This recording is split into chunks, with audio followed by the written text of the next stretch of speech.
All right, Connor is, sounds pretty depressed, to be honest with you. Commercial-free New Country, 99.5 QIK. We want to set him back up with Rebecca, so we're going to give Rebecca a call right now and see if we can get her on the phone.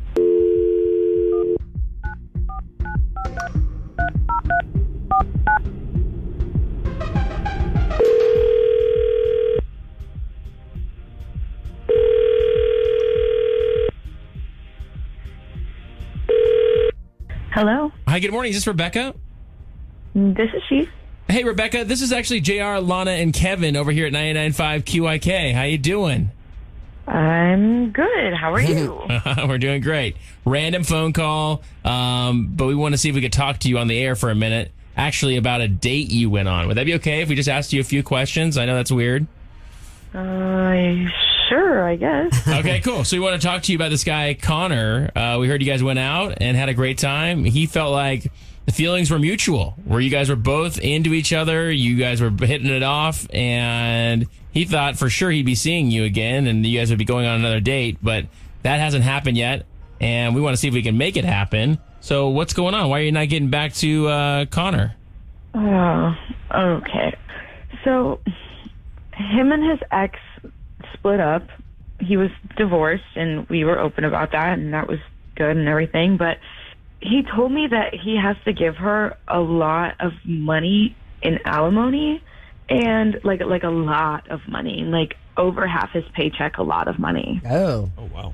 That stinks. And that just like, I don't know, it took like me off my game. It made me uncomfortable, and I don't know, like it kind of made me question like how we would make dating work if like he can barely like pay for stuff himself because he has to give all this money to this woman who he doesn't even like want in his life anymore.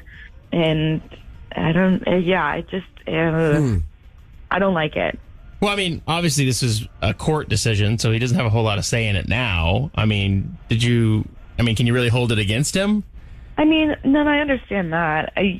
But I guess that like I'm at a point in my life where like I can provide for myself, and I want other people to be able to provide for themselves as well. And if we can't provide for each other either, then what's the point? Did he pay for the date?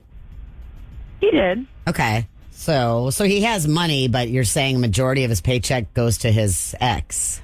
Yeah, and like and he has to, every time he like makes this financial decision or a financial decision, he has to think about her and how much money he has to give her and how much he has for himself. And I don't like that she's that like involved in control of his life and what he does. It just makes me uncomfortable. Okay. All right. Well, I can see that. All right. Well, I want to tell you this, Rebecca. We actually have Connor on the phone with us, and he got to hear what you had to say. And there's a lot there. And I want to bring him back on. Is that okay if we bring him back into this conversation? Yeah, I guess. Sorry. Connor, is that kind of accurate about your situation?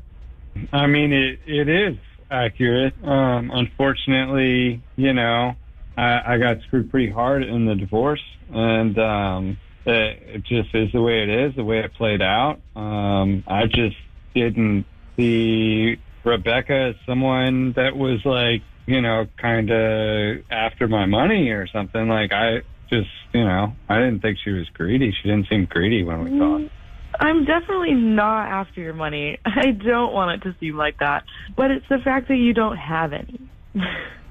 Oh.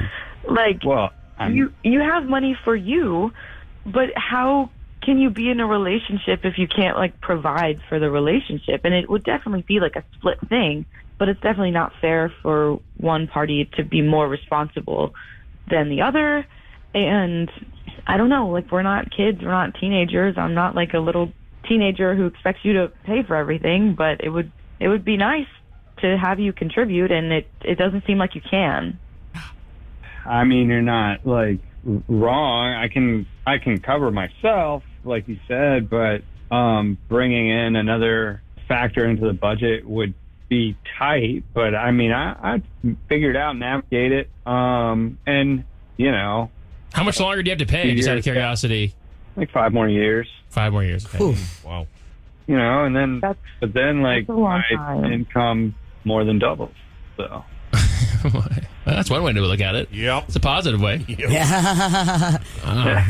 Okay, well, listen, the facts are kind of just the facts when it comes to this. I mean, it is what it is. Did you have a good time, though, Rebecca, with Connor? I mean, I did, but like when we were talking about it, I already felt myself getting like mad and upset and uncomfortable, and you know, we aren't even like dating yet, and I don't want to resent him for this thing that he can't really control. Like, that's not fair. So you're not Yeah. looking for another date? I'm not. Okay. All right. Well, that stinks. That's tough. Whew. Well, Connor, like I right. said, man, I'm sorry that you're in this situation, and like you, it is what it is, and it's not going to be for Rebecca. So I'm sorry we can't make another date happen, man. it's all right. I'll, I guess after hearing that, I'm going to have to like find a sugar mama or something. Maybe. Well, they're out there. All right, man. You have a great day, Connor, and Rebecca. Thanks for your time. Thank you, I guess. That's- I mean, that's kind of a stalemate there. I mean, you're just in a situation like that. I mean, he can't do anything about it now. I understand what she's thinking, though, because for the next 5 years, it's going to be like this, and he's giving money to another woman. It stinks for both of them. Right. But, yeah, that's really sucks for him. All right, I'm interested to see what you have to say about this one. 800-992-1099, 800-992-1099. Hit us up.